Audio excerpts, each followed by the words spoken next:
is actually part of fixing those structural problems that somehow have only 3 people in the country, 2 of whom live in my state, having the same amount of wealth as 160 million people. That is wrong, and we will not accept it. And Bernie Sanders is going to change that. And this movement for progressive change and a diverse Congress and members who are actually representing the people, and every single one of you in the room that is going to stand up and go out and make sure that people turn out to this caucus on Monday. That is what is going to change us. That is what revolution is about. That is what it means to bring around systemic change. And it's up to you, Iowa. No pressure, but we got 3 days. And what happens in Iowa does not stay in Iowa. What happens in Iowa goes to New Hampshire and goes to every other state across the country. So we are counting on you to turn it out for Senator Bernie Sanders, the next president of the United States of America.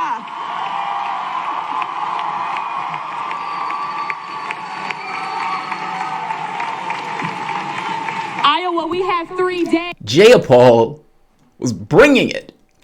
This was a really good video. I mean, you could watch this from beginning to end. She bringing it is an understatement. The wild part about it is that as I watched this, Sanders is stuck in the Senate. And so for the most part, he's had his lieutenants marching for him. He has had a major machine in Iowa, despite him not being there. Of course, he gets there on the weekends and everything else. But Nancy Pelosi held that debate bill. You can't convince me at all that it wasn't planned. She hates Sanders. Her and Schumer wanted to stop Sanders. I don't necessarily think Nancy Pelosi wanted the impeachment. But once the impeachment was done, she held that to weaken Sanders. Meaning she knew that Sanders and Warren were going to be stuck in Congress if she waited and held that bill from the standpoint of the impeachment articles, sending it over to the Senate. She sends it over to the Senate when they are going into Iowa and some of the most important time in order to get their potential win. His lieutenants have been marching for him. And despite him not being there, the plan didn't work. Sanders has been surging. In the most recent poll, Sanders, again, 3 points, 11 points, 12 points. Like all of these polls, you see a trend of him going up. The plan to use impeachment to injure him failed. Period. Jaya Paul, the person who wrote the Medicare for All bill in the House of Representatives, brought it. She was bringing it. Sitting beside her is Ilhan. The person I want to talk about, however, is Rashida Tlaib, and I may be pronouncing that incorrectly. I've said before, and I think my wife hates it when I said this, if I wasn't married to my wife, I'd be checking her out. I like Tlaib. I like Rashida. She has an energy and a fire about her that comes out at various times. This is her before getting elected. Rashida is the one that told her kid, she says, I'm going to impeach this motherfucker. Talking about Donald Trump. This is her getting thrown out of some place. You guys are crazy! You're an animal! Get a job! The guy said, get a job. Hey, buddy, she did get a job. She's in Congress. She did get that job. She is in Congress. This doesn't end here. It gets to a point where one of the announcers mentions Hillary Clinton's name, and Rashida Tlaib at that point boos her. Not just boos her, she almost leads the crowd in booing her. It was clear, it was straightforward, it was honest, and I love it. And the crowd loved it. It was honest. I often ask myself, why is weakness so endemic to the left? Why is it that for whatever reason the left is the one that ends up either apologizing for something they shouldn't apologize for, not strong in going after people, being somewhat weak in either responses or attacks? I don't know if it's an issue of empathy, meaning one individual seeing themselves in somebody else. I would argue that if you're going to push something like Medicare for All, if you're going to do something for housing or getting rid of student debt, to some degree, you have to see your suffering or your pain etched in somebody else. And at the very least, you have a certain empathetic nature about you where you believe that as human beings, we can make the world a better place. If you are born in this country, then the society to some degree has a responsibility to the person or the kid that they're bringing into that particular society. That kid did not ask to be there. All 320 million, or you can even go around the world. From a corporeal point of view, no one asks to be anywhere. It is a random crapshoot. The body that you inhabit, whether the body is ill, whether the body is sick, whether you were brought up into a family that has certain racial issues within the context of a country or tribal issues in the context of a country. Those things to some degree are random. We as individuals, because of that randomness, and especially if you want a more cohesive, safer, less hostile world, you have to deal with the needs of the human beings in that world. I hope you understand what I mean.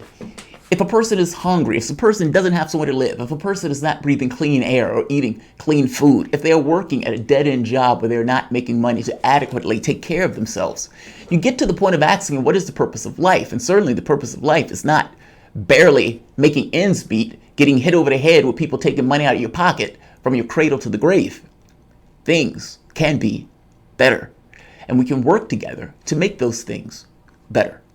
The arguments that these guys make, especially from the standpoint of the left, has a certain empathy built into it. It's almost like it's not a bug, it's a feature.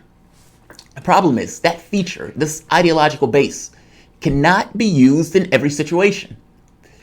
Reality or ideology is a poor substitute for reality.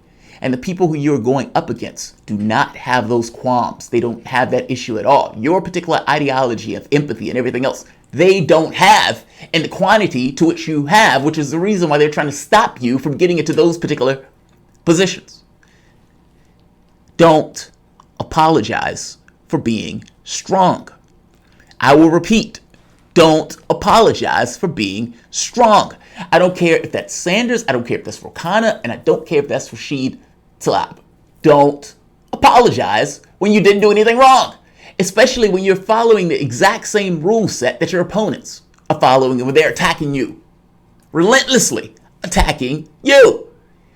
Rashida Tlaib, as this video goes on, boos Hillary Clinton. And I'm going to show you the response of the crowd, and I'm going to show you her response after this on a day later. Think she's awesome. I don't like when these guys apologize when they didn't do anything wrong. Welcome to the Soapbox.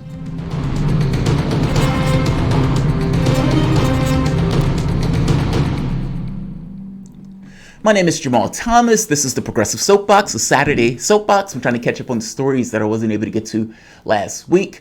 This happened, if I'm not mistaken, yesterday. This is at one of the conventions that Sanders is doing in Iowa. They vote in, I think, 2 days. I think on Monday, Iowa opens. A week after that, New Hampshire. I think a week or 2 weeks after that, Nevada. Eventually, you get to Super Saturday, which is going to have a ton of votes and is going to set the character of the race. If Sanders wins Iowa and he wins New Hampshire, the momentum and the energy of that just carries on into the very next state, especially when the next state is like a week away. It is important that he has lieutenants that can go out there and make that case and fill those stadiums and get his particular message across, especially when he starts to surge and the public and the newspapers start to accept him as a viable candidate, not because they want to, because they had to.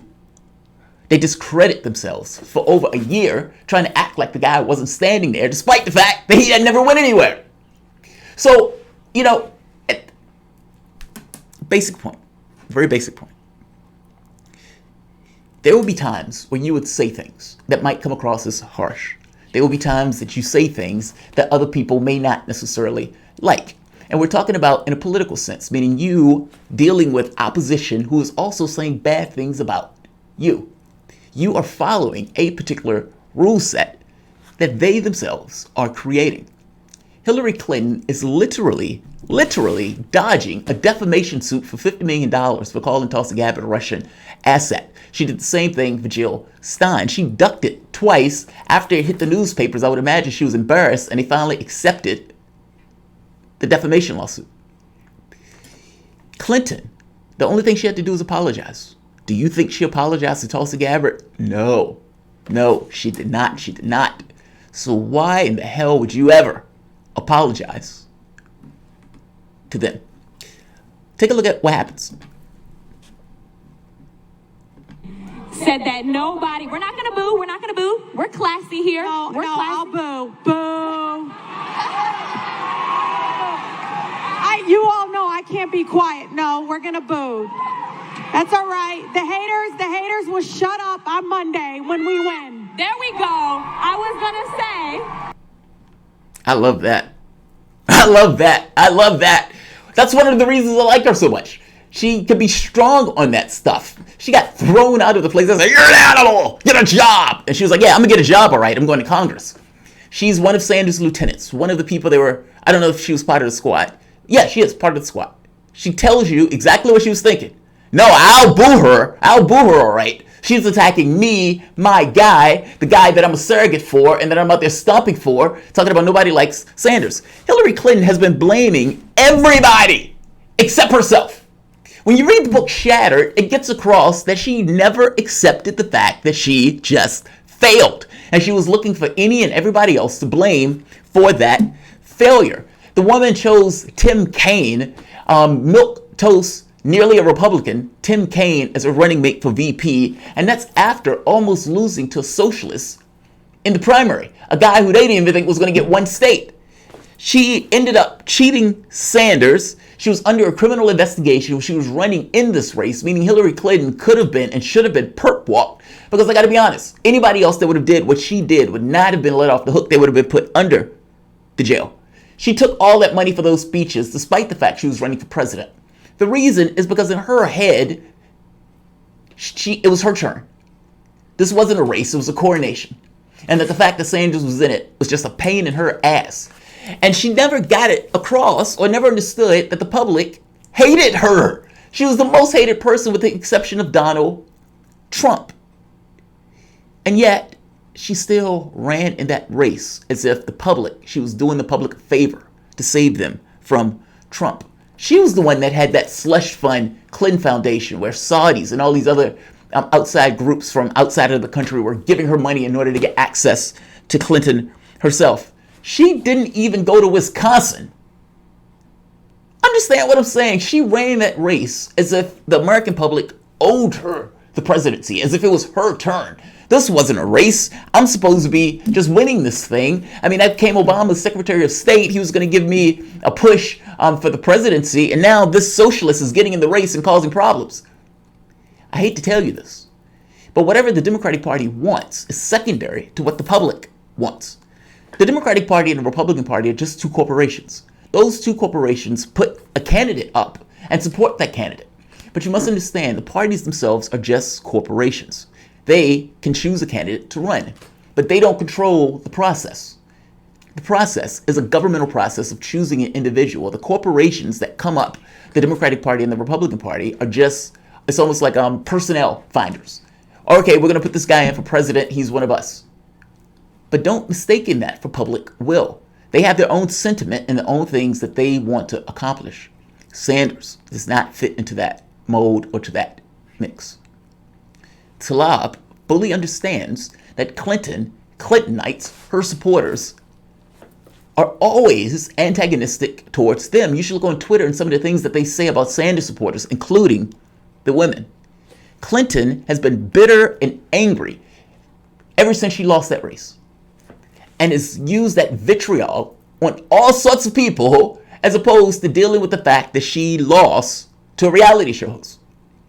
Tlaib's response here is perfectly acceptable.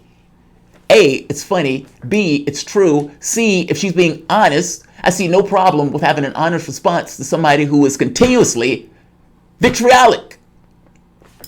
Tlaib comes back on Twitter and says this: I am so incredibly in love with the movement that our campaign of Not Me, Us has created that makes me protective over it and frustrated by attempts to dismiss the strength and diversity of the movement. However, I know what's at stake if we don't unify over one candidate to beat Trump, and I intend to do everything possible to ensure that Trump does not win. In this instance, I allowed my disappointment with Clinton's latest comments about Sanders and his supporters to get the best of me. You all, my sisters and servants on stage and our movement, deserve better. You did nothing wrong. You did nothing wrong. You did nothing wrong at all. This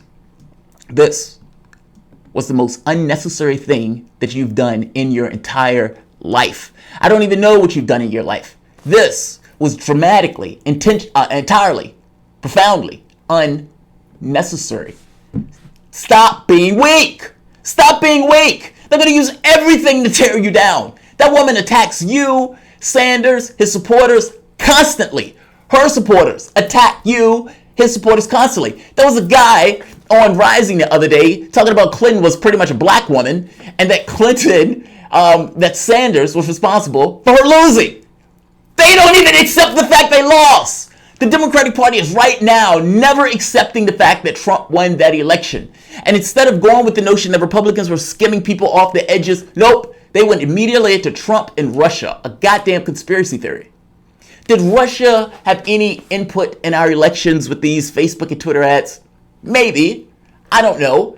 I don't just automatically trust the intelligence services, especially when you read books and you realize that countries lie to their population for all sorts of reasons. And in this particular situation, the Democratic Party, people who supported the Democratic Party, had every impetus in the world to not accept that she lost, especially with Huffington Post on the day that she lost, had her chances of winning at 98%. Don't apologize to bitter, vitriolic people. If you make a statement, own the statement. Nothing is wrong with that statement at all. You should boo Clinton. She has been dramatically against your interests. She is working behind the scenes to do any and everything possible to stop you from exceeding in that race. She is not your friend. This notion of unifying. You think you're going to unify with Clintonites? Do you realize more Bernie Sanders supporters, after being cheated, go and sullied themselves to vote for Clinton than Clinton supporters went and voted for Obama? Meaning, the people who you're apologizing to are not going to vote for you anyway, even if it's Sanders and Trump. Don't apologize to people who hate you and don't have your best intentions in mind. And this notion that we're supposed to be better than that, fuck that. You're better than that because of the policies you're putting forth. This is just weakness. Weakness. You don't apologize to people that hate you. Full stop. Raucous does the exact same thing. Raucous comes out. One of the things we discuss is having tone and respect and civility in politics. Unfortunately, some of the comments below are examples of the type of rhetoric that is hurtful. Let's be better and not have any tolerance for comments that are sexist or demeaning. Now, you shouldn't have sexist comments. You should be able to have an argument or conversation about something without demeaning the individual, or at the very least call it, using sexist behavior. The catch here is that the mainstream media, the Democratic Party, and your opposition has been screaming sexism as a charge to attack Sanders. They've been screaming that his supporters are divisive and overly, let's say, attacking other people online and whatnot. Nonsense. It's just what they say. I can show you quotes from Hillary supporters. I can show you quotes from Biden supporters. Some of the most nastiest, disgusting things that I've heard have come from people like Clinton who backed her in that last race, going after supporters of Sanders. That woman paid a troll farm to go out and attack and say bad things to Sanders supporters because she herself didn't have enough support to do it herself. Do you think Sanders is buying a troll army? No, because he has public support and public will. All of this is just an attempt, just like in Nevada, to cast his supporters as being unruly, to be wild, to be out of control. That's political casting. That's not reality. You don't play into that by putting out stuff like this. Weak, weak, weak. Stop being weak. Why are you so weak? I don't understand the weakness. If you want to say, I'm going to try to be civil, great. I want you to be civil. If you're going to say, I'm not going to be sexist, racist, or homophobic, good. I don't want you to be any of those things. But if you're going to come out and apologize for an honest comment to somebody that hates your guts and will put a knife in you and would stand there drinking beer while you gurgle in your own blood, then yeah, I think that's weak. I think it's pointless. Nothing was wrong with this. Not one thing. You spoke your piece. Not one thing was wrong. Sanders coming out and apologizing, putting a knife in Zephyr Teachout. Weak. Weak. Why is weakness so endemic on the left? I'm not talking about the Democratic Party. The Democratic Party will shaft you just like they did in 2016 in a heartbeat. Joe Biden would get out there for third-way Democrats and lie to you just like that he's doing now. Hillary Clinton would put out an image of Obama talking about or insisting that he's a Kenyan Muslim and have that birtherism shit just run for the next 4 years. She put that out. Do you think she apologized for that? When she made that statement talking about, well, I'm going to stay in the race because, Bobby Kennedy got shot. Maybe the first black president will be offed and you guys will have to choose me. Do you think she apologized for that? I'm making the point to you that the rule set that you're running by is not the same rule set they're running by. To some degree, yes, that's good when you get into the issues of policy and those type of things from an ideological point of view. But weakness is never rewarded. Weakness is never rewarded. You have fair warning. Stop being weak. Stop being weak. Charles Calvin, black voters making Dr. King turn in his grave. Yes. Calvin, yes.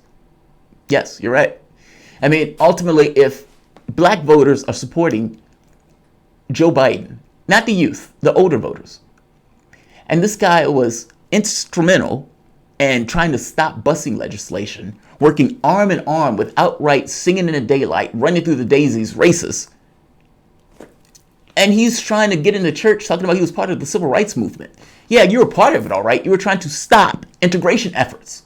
And then working with people like Strom Thurmond and these other racists to put more people in prison, even knowing that there was a disparity between crack and cocaine that was creating this difference from the standpoint of the sentences that were taking place. Yeah, King is spinning in his grave. He's spinning in his goddamn grave. Can't believe they're voting for that asshole. I'll leave it here. If you do something wrong, apologize. There's nothing in the world wrong with that. When Sanders was on stage and they asked him about the Afghanistan war, he says, Barbara Lee was right, I was wrong. I'm sorry. Now, that's fine to me. That's a person being honest in a sense of reflection of sorts. But that's not what this is. This is you apologizing for something that A, was true, B, you're being honest, C, you're a human being, and as a human being, you're going to have certain predilections one way or the other, people that you like or dislike, especially from the standpoint of the environment and the way that they engage you. And there is nothing wrong if they engage you with that level of hostility constantly, which Hillary Clinton does, to boo her. That's the least you can do. That's the least you can do. Nasty woman. Talking about nobody likes Sanders. No, I think you need to check polling and look at yourself. I think you need to check your own self. I'll leave this here. I just hate when these guys apologize like that. It just comes across as so weak. Speak your piece. Leave it. Nobody in the world cared that you said that, maybe with the exception of Clinton. And I have no idea why you would give a shit about what Clinton thinks about you. Speak your piece. If you want to boo her, boo her. If you want to go after her because she attacked Sanders, go after her because she attacked Sanders.